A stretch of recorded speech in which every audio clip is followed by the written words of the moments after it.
Has anybody considered the fact that we might have, in the West, specifically with these countries, like grown too far? I mean, one of our profs was talking about that if everybody lived like we lived in Calgary, we'd need 3 planets to feed us all. So at one point, do we, as the West, who are up there on this side, realize that in order for everybody to survive on the planet with a decent level of, wealth and health, do we, as the major stakeholders on this side, need to take a step back and say, okay, we're fine making, $20 an hour instead of 30?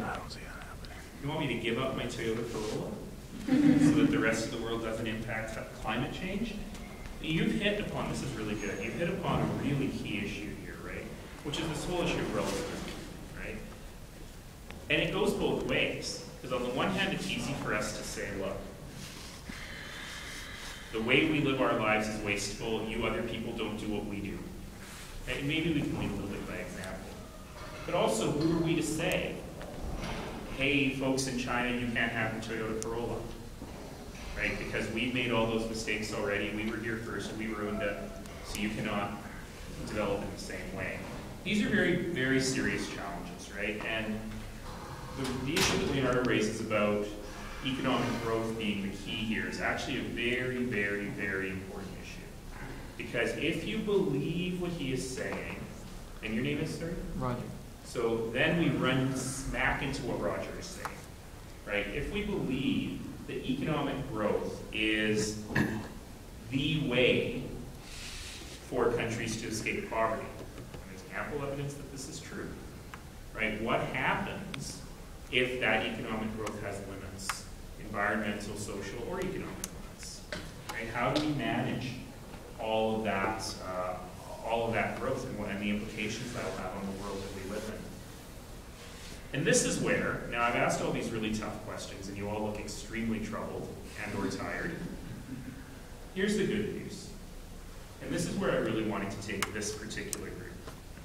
The good news is that engineers are smart. Good news, right? Because those of us who dabble in economics and those of us who dabble in these really, really big questions can tie ourselves up in knots on these questions, right? What is it we need to do?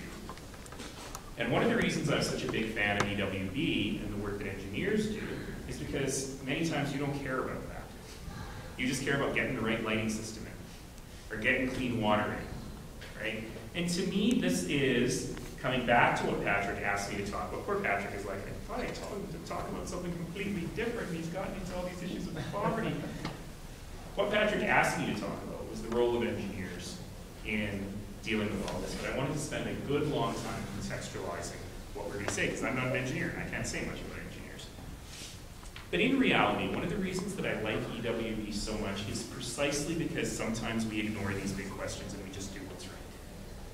And I think that it is easy to get caught up in these big, big discussions and forget about the fact that when Patrick goes and makes those small interventions, he's actually improving the lives of those particular people. And this is what we lack so much when we are talking about international development. We have a lot of economists saying, here are interventions that work. We have Jeffrey Sachs saying, here are interventions that work. What we need, in my humble opinion, are more Dave Urban Hallidays, more Camille Dow-Bakers, right, who actually say, it's horrible that people don't have lights, right? Kerosene lanterns are dangerous, they cause fires, and they keep kids from being able to do their homework at night, and we can fix that. We can fix that with these little LED bulbs, right? Or Camille Dow-Baker saying, people deserve clean water. 1/5 of the world's population lives without clean water. Kids die of dysentery, cholera, and we, using sand and gravel and concrete, fix that. And I think that this is where the work of organizations like EWB becomes so very important, because it allows us to say, regardless of the big implications, regardless of where this might all be going as per Roger, right? We can help people. We can help people with basic frontline interventions. And to me, that is particularly important. That's where I get excited about the work that groups like EWB do, because that's what it comes down to at the end of the day. How can we use our skills and our ingenuity in order to actually help people? So how many of you have been on, what are they called, international internships, Patrick? Junior fellowships. How many of you have been on one? It's a brand new group. Tell me what you did.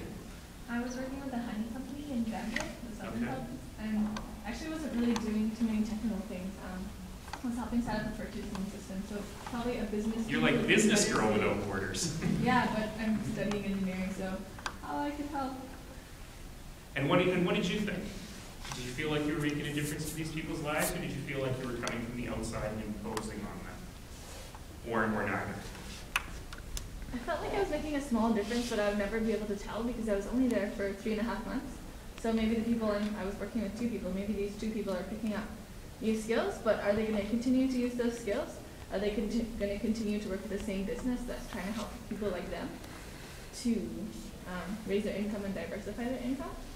So I don't know where it's going to go, and because my personal view is that because I'm not involved and what I did there does not affect my life now, financially, or in terms of how I'm going to sustain myself, then I don't know.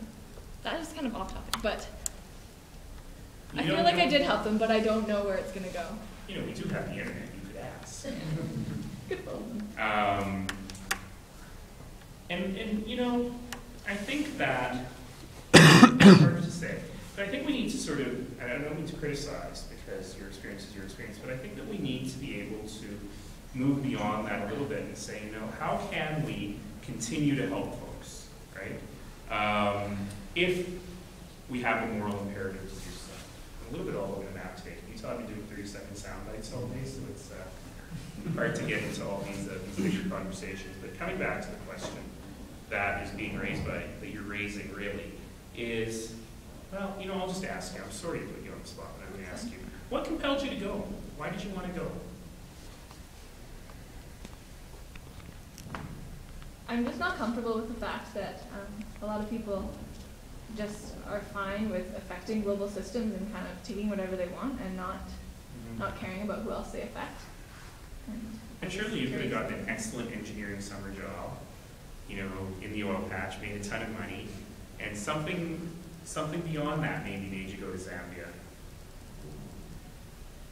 Well, it was largely Patrick. Isn't it always a man?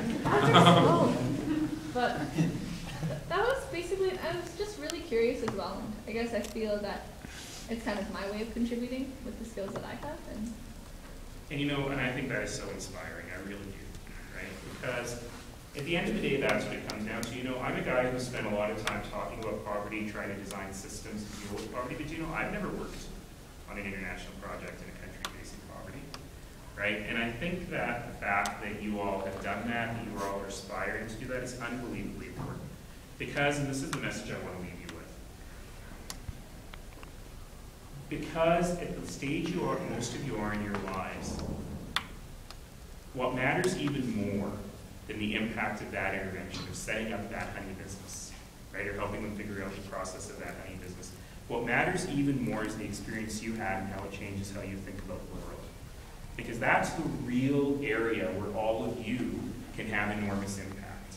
It's not spending 3.5 months in Zambia, but throughout your lives, affecting the people around you and the organizations in which you work to think more broadly, to think about how you're impacting the world and how the world can be changed by the interventions that you do. So yeah, we've talked about a lot of tough things today. I made a lot of bleak statements. It's kind of fun because when you're on the campaign trail, you're not allowed to be bleak and happy all the time. So you guys are getting all that pent-up bleakness. It's been sitting in there for 4 months. But you know, that's not what's important. What is important is the fact that you guys are spending time on a Monday night. It's Monday, right?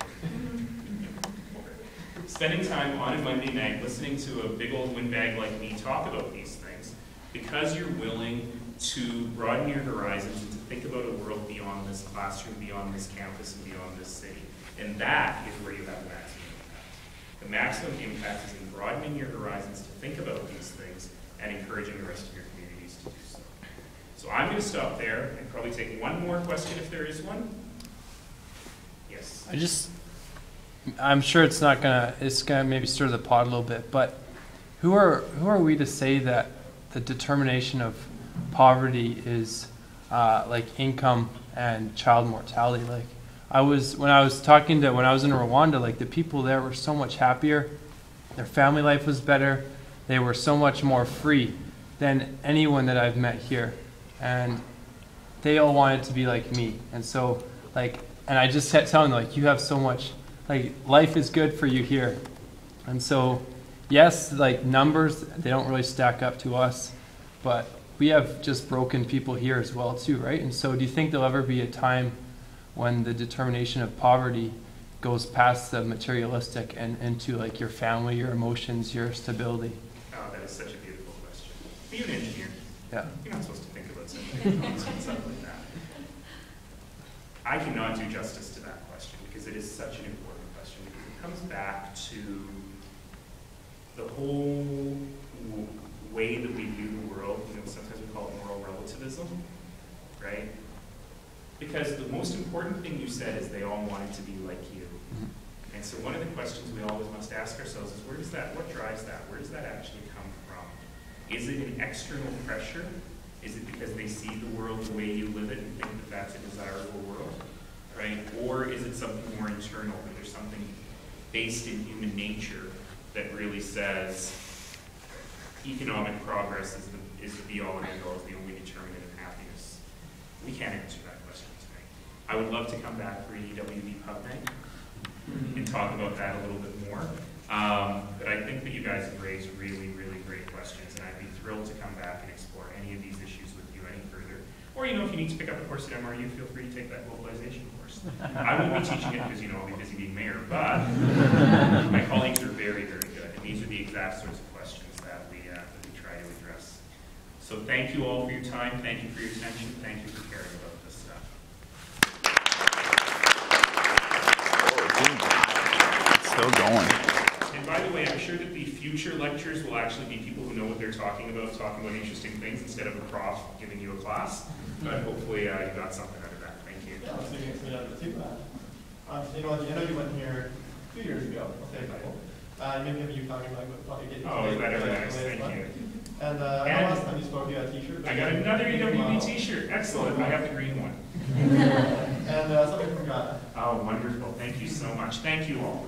And I'm sorry to have to leave so quickly, but I promise Patrick that I'll come back, win or lose this election, I'll come back, and we'll be able to have more informal discussion. We'll sign you for the next couple.